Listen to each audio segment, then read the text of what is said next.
बहुत पुरानी बात है। एक राजा था जो अपनी बुद्धिमानी और ज्ञान के लिए अपने ही राज्य में नहीं बल्कि दूसरे राज्यों में भी बड़ा प्रसिद्ध था। संसार में ऐसी कोई वस्तु नहीं थी जिसका उसे ज्ञान न हो। कोई भी चीज और कोई व्यक्ति भी उसकी नजरों से बच नहीं सकता था। उसकी एक बड़ी अजीब आदत थी।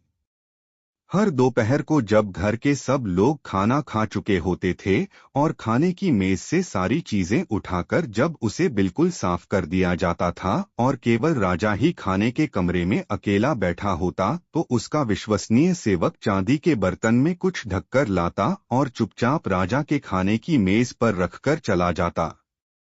उस सेवक के जाने के बाद राजा चुपचाप उस बर्तन को खोलता, उसमें कुछ निकालकर खाता और खाकर फिर उस बर्तन को उसी तरह कसकर बंद कर देता जैसा उसका सेवक उसके पास छोड़ गया था। घर के किसी भी आदमी को यह नहीं मालूम था कि इस चांदी के बर्तन में क्या चीज है, क्योंकि घर के किसी भी व्यक्ति को उस बर्तन को खोलने की अनुमति नहीं थी, यहाँ तक कि राजा के विश्वसनीय सेवक को भी नहीं।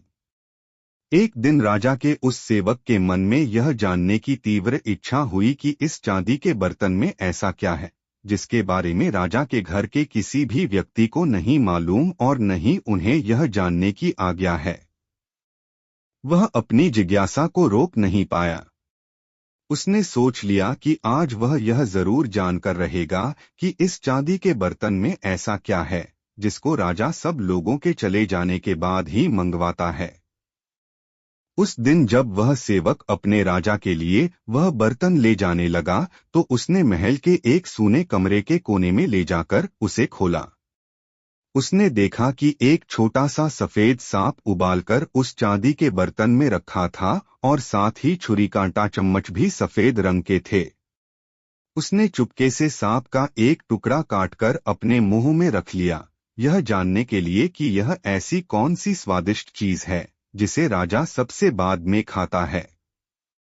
जैसे ही सेवक ने उस सफेद सांप का एक टुकड़ा अपनी जीभ पर रखा, उसे महल के बाहर बैठी चिड़ियों की आवाजें साफ साफ समझ में आने लगीं।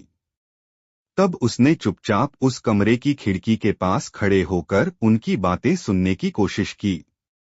वे दोनों चिड़ियां अपने अपने अनुभवों के बारे में एक दूसरे को सुना रही थीं, जो उन्हें कल खेतों, खलिहानों और बागों में हुए थे। सफेद सांप ने राजा के सेवक को अब पशु पक्षियों की भाषा समझने की शक्ति प्रदान कर दी थी। फिर वह चुपचाप जाकर राजा के चांदी का कटोरा उसके खाने की मेज पर रखाया। उसी दिन एक ऐसी घटना घटी कि राजा के सेवक को राजमहल छोड़ना पड़ा, क्योंकि उसी दिन रानी की हीरे की अंगूठी कहीं गिर गई। रानी को राजा के इस विश्वसनीय सेवक पर शक हुआ, क्योंकि सिर्फ उसी सेवक को पूरे महल में आने जाने की अनुमति थी। राजा ने अपने सेवक को बुलाकर रानी की हीरे की अंगूठी के बारे में पूछा, पर उस सेवक ने कहा कि उसने यह अंगूठी कहीं भी नहीं देखी। राजा ने उसे बहुत धमकाया कि अगर कल सुबह तक उसने अंगूठी के चोर को नहीं ढूंढा तो उसे जेल में डाल दिया जाएगा। वह सेवक बार बार अपनी बेगुनाही साबित करने की कोशिश करता रहा, पर राजा ने उसकी एक न सुनी। जेल और मौत के भय ने उसकी जिंदगी दूभर कर दी। उसे समझ नहीं आ रहा था कि ऐसी हालत में वह क्या करे, किससे मदद मांगे। ऐसा सोचते सोचते वह महल के बाहर बने हुए तालाब के किनारे पर जाकर बैठ गया और अपनी मौत का इंतजार करने लगा, क्योंकि उसे पूरा विश्वास था कि कल सुबह तक उसे इस खोई अंगूठी का पता नहीं चल सकेगा और राजा उसे मौत की सजा सुना देगा। वह ऐसा सोच ही रहा था कि तभी सफेद रंग की दो बतखें वहां तैरती हुई आई और आपस में बातें करने लगीं। वह सेवक ध्यान से उन दोनों की बातें सुनने लगा। एक बतख ने दूसरी बतख को बताया, मेरे पेट में कुछ चुभ रहा है। आज जब रानी राजा सुबह सैर करने आए थे, तब रानी ने पानी से हाथ धोने के लिए इस तालाब में हाथ डाले तो उसकी अंगूठी पानी में गिर गई और मैंने उसे झट से निगल लिया। अब वही अंगूठी मेरे पेट में चुभ रही है। सेवक ने जैसे ही उस बतख की बात सुनी, वह फौरन तालाब में उतर गया उस बतख को पानी से निकालकर ले आया और दौड़ा दौड़ा रसोई में जाकर रसोइये से बोला, आज शाम के भोजन के लिए तुम इस बतख को काटो। रसोइये ने कहा, ठीक है, तुम इसे यहीं छोड़ जाओ, मैं बाद में काटूंगा। पर बेचारे सेवक को शांति कहाँ थी। वह तो अपनी मौत के डर से परेशान था। सो उसने खुद ही उस बतख को काटने के लिए बड़ा सा चाकू उठाया और उसका पेट चीर दिया। सचमुच ही उसके पेट से हीरे की बड़ी सी अंगूठी बाहर आ गिरी। अब वह सेवक खुशी खुशी उस अंगूठी को राजा के पास ले गया और अपनी बेगुनाही साबित की। राजा उससे बहुत खुश हुआ और उससे कहा कि वह जो कुछ भी मांगेगा वह उसे जरूर देगा।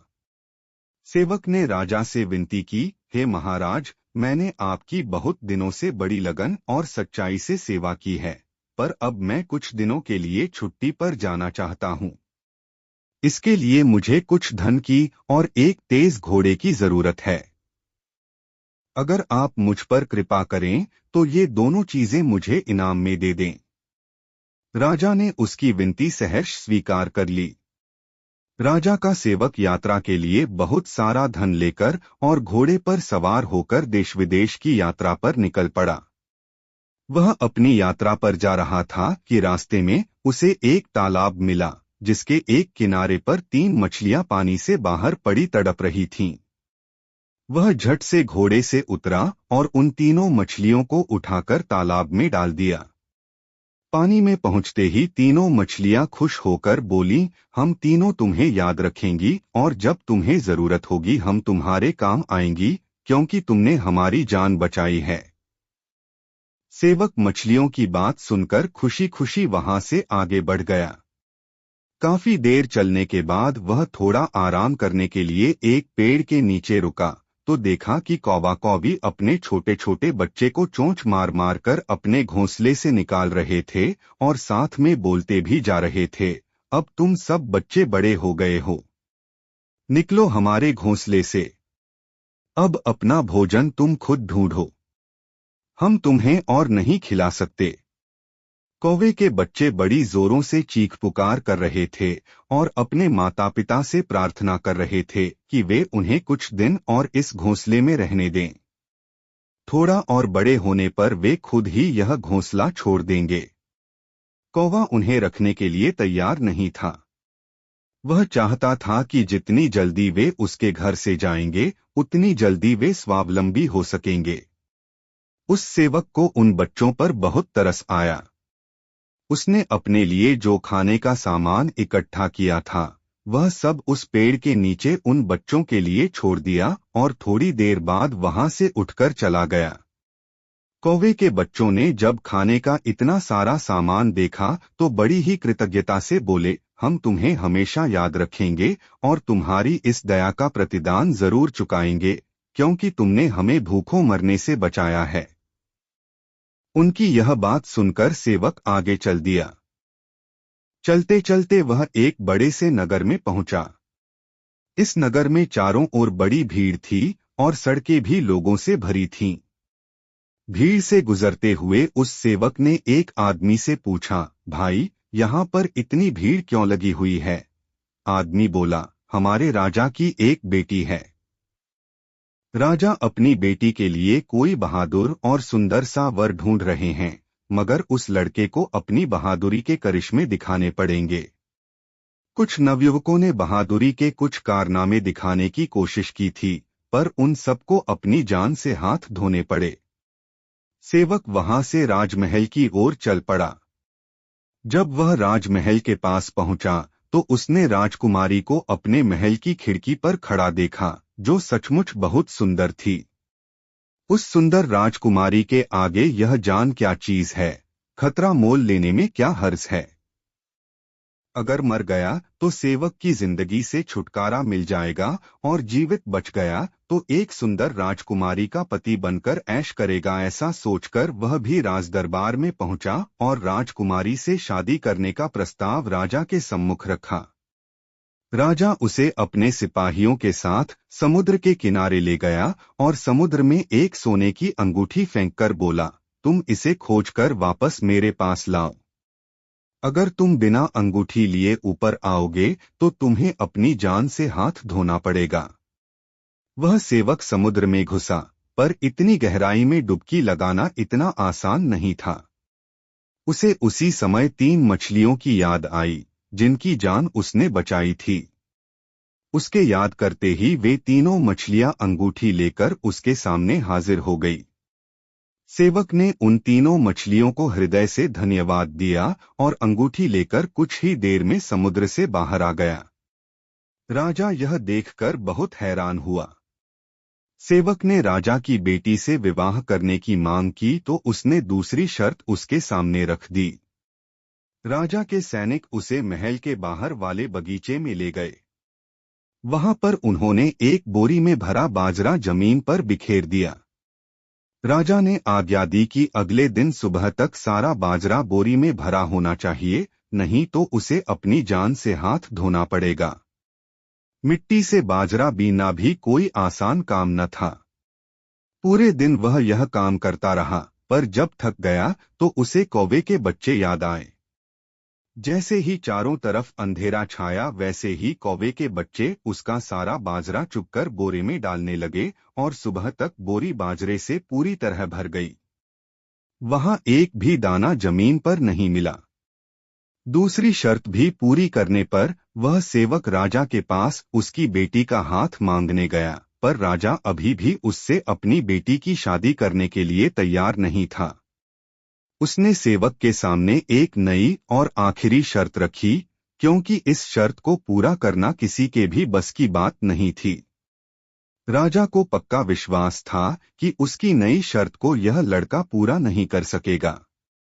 वह शर्त थी उसकी बेटी के लिए सोने का सेब लेकर आना।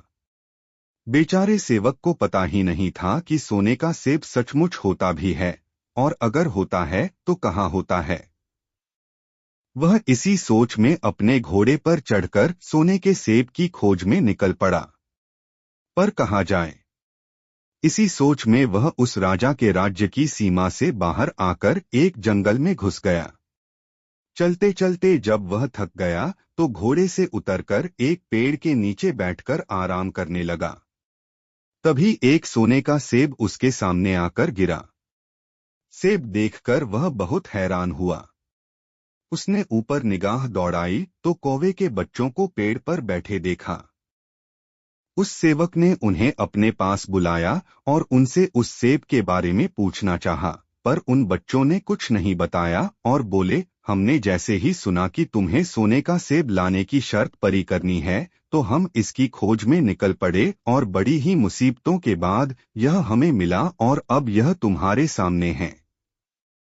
तुम इसे राजा के पास ले जाओ और राजकुमारी से विवाह कर लो, क्योंकि इस बार राजा और कोई शर्त नहीं रखेगा। यह सोने का सेब तुम्हारे लिए भी भाग्यशाली है। सेवक खुशी खुशी राजा के पास पहुंचा और सोने का सेब उसके सामने रख दिया। राजा के पास अब और कोई बहाना नहीं बचा। जो इस सोने के सेब को ले आया, उससे बढ़कर बहादुर और साहसी और कौन हो सकता है, यह सोचकर राजा ने खुशी खुशी अपनी बेटी का विवाह उस सेवक के साथ कर दिया। सोने का सेब भी उसी को इनाम में दे दिया, क्योंकि यह सेब उसकी बेटी के जीवन में खुशियां लाया था। बहुत